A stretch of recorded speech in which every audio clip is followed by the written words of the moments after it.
it's too early. You will ruin the result. Listen to me mga kapatid. Sabi mo sa katabi mo, ayan na, si pastor, katabi mo na. Sabi mo sa kanya, katabi mo na. Ulitin ko, pero kayo ha, taga Maynila na nag-uusapan natin. Hindi lahat ng pinapresent sa'yo para sa'yo. Ulitin ko, hindi lahat ng pinapresent sa'yo para sa'yo.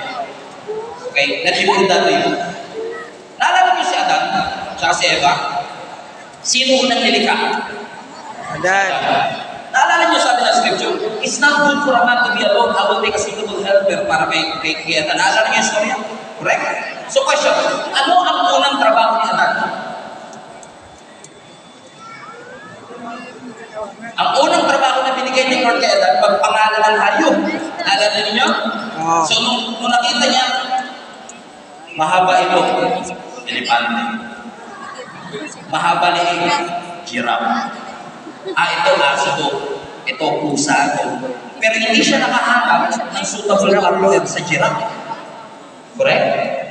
Pero, nung dumating si Eva, sabi niya,